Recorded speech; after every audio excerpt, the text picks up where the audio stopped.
Hello friends, welcome my channel. Friends, her her Mahadev, her her Mahadev, her her Mahadev. Friends, आज ग video start करते हैं।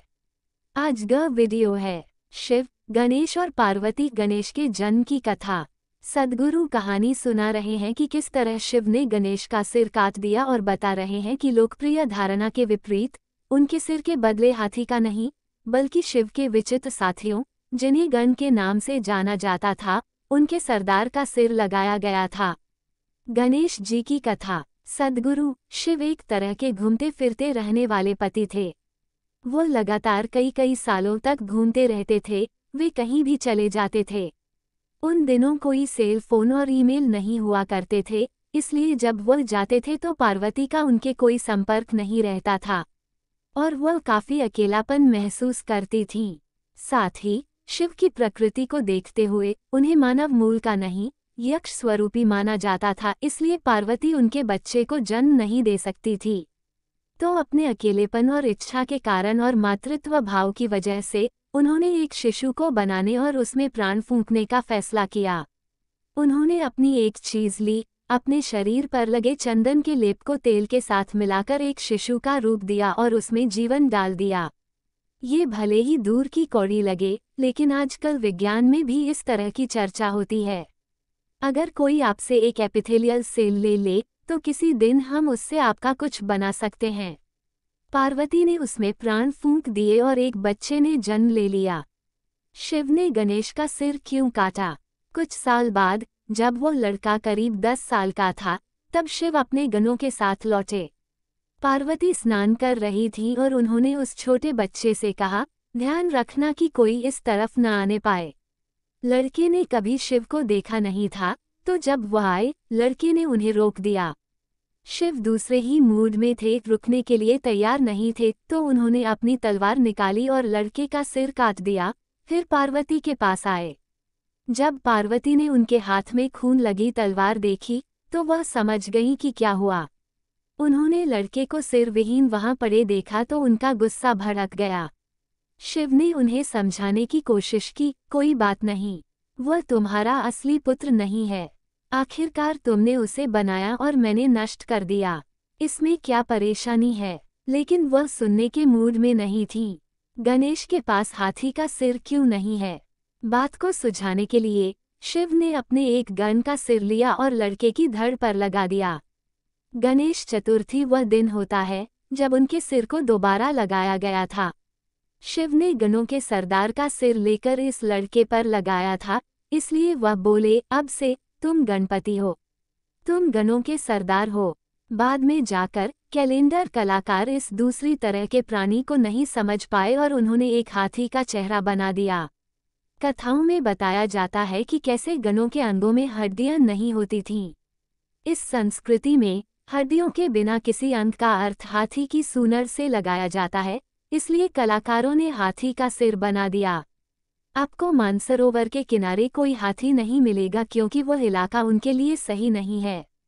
वहाँ एक हाथी के लायक हरियाली नहीं है। शिव हाथियों को काटने नहीं गए होंगे, इसलिए गणेश के कई नाम हैं, गणेश, गणपति, विनायक, लेकिन उनका नाम गजपति नहीं है। गण शिव के साथी थे। हम नहीं जानते कि वे कहाँ से आए थे, लेकिन आमतौर पर कहानियों में उन्हें ऐसे प्राणियों के रूप में दिखाया जाता है जो इस लोक के नहीं थे। उस जीवन की बनावट इस जीवन से बहुत अलग है जिसे हम जानते हैं। आजकल आधुनिक बायोलॉजी साफ साफ कहती है कि एक कोशिका वाले जानवर से जीवन के सभी जटिल रूपों और मनुष्य की रचना हुई। लेकिन जीवन की मूलभूत प्रकृति वही है, उसमें बदलाव नहीं हुआ है। वह सिर्फ और जटिल होती जाती है। लेकिन गणों के जीवन का बनावट हमारे जैसी नहीं थी। वे धरती पर नहीं बने थे और उनके अंग बिना हड्डियों के थे। अगर आप अपने शरीर को अलग अलग तरीके से इस्तेमाल करना चाहें, अगर आप आसन करते हैं, तो आप सोचते हैं कि काश आपके शरीर में हड्डियां न होतीं। मैंने 11 साल की उम्र से योग करना शुरू कर दिया था, इसलिए जब मैंने 25 साल की उम्र में हठयोग सिखाया तो लोगों ने मुझे देखकर कहा, अरे तुम्हारे शरीर में तो हड्डियां ही नहीं हैं, तुम हड्डी रहित हो। ये हर योगी का सपना होता है कि एक दिन उसके अंगों में हड्डियां नहीं होंगे ताकि वह जो चाहे वह आसन कर सके। गोल मटोल विद्वान। हजारों सालों से गणेश चतुर्थी मनाई जा रही है और गणपति सबसे लोकप्रिय और भारत से सबसे ज्यादा बाहर जाने वाले देवता बन गए हैं। वो बहुत लचीले हैं। वो कई रूप और मुद्राएं अपना सकते हैं। वह शिक्षा के देवता भी हैं। वो एक बड़े विद्वान थे। गणपति को हमेशा एक किताब और कलम के साथ दिखाया जाता है, जो उनकी विद्वता को दर्शाता है। उनकी विद्वता और बुद्धि आम इंसानों की क्षमता से परे थी। और उन्हें भोजन बहुत पसंद था। आमतौर पर अगर किसी को विद्वान दिखना है तो वह दुबला पतला होना पसंद करता है। लेकिन ये खाते पीते गोल मटोल विद्वान थे। इस दिन आमतौर पर लोग मानते हैं कि आपको बस अच्छा खाना चाहिए। लोगों ने सिर्फ उनका मोटा पेट देखा, लेकिन नए सिर में उससे बड़े दिमाग को नज़रअंदाज कर दिया। वह सबसे महत्वपूर्ण है। उनका पेट बाद में मोटा हुआ। शायद इतने बड़े सिर के साथ उनका चलने का मन नहीं करता था। लेकिन महत्वपूर्ण यह है कि उनकी बुद्धि बढ़ती रही। तो ये दिन सिर्फ खाने का नहीं है। इस दिन आपको अपनी बुद्धि को बढ़ाना चाहिए, पेट को नहीं। सभी योग अभ्यास एक तरह से इसी बारे में है कि आपकी बुद्धि को एक जगह अटका हुआ नहीं होना चाहिए।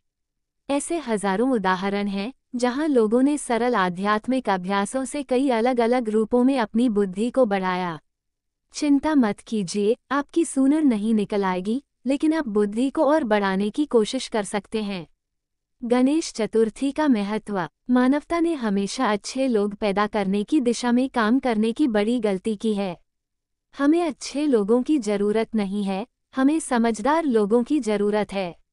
अगर आपके पास समझदारी है तो आप सही चीज करेंगे। लोग मूर्खतापूर्ण चीजें इसलिए करते हैं क्योंकि उनके पास समझदारी नहीं होती। चालाकी कोई बुद्धिमानी नहीं है। बुद्धिमानी का मतलब चतुर होना नहीं है। अगर आप वाकई बुद्धिमान हैं तो आप 100% अस्तित्व के तालमेल में होंगे, क्योंकि बुद्धिमान होने का कोई दूसरा तरीका नहीं है। बुद्धिमानी का चिन्ह यह है कि आप अपने आसपास की हर चीज के साथ पूरी तरह तालमेल में हैं। आप अपने अंदर और बाहर कम से कम विचलन के साथ जीवन जी रहे हैं।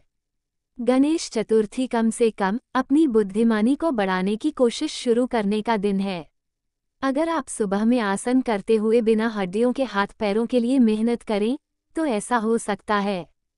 फ्रेंड्स, हमारे वीडियो कैसे लगा है जरूर कमेंट करके बोलना। फ्रेंड्स, लाइक कमेंट सब्सक्राइब और शेयर करना नहीं भूलना। हर हर महादेव, हर हर महादेव, हर हर महादेव। और friends, thank you so much और धन्यवाद।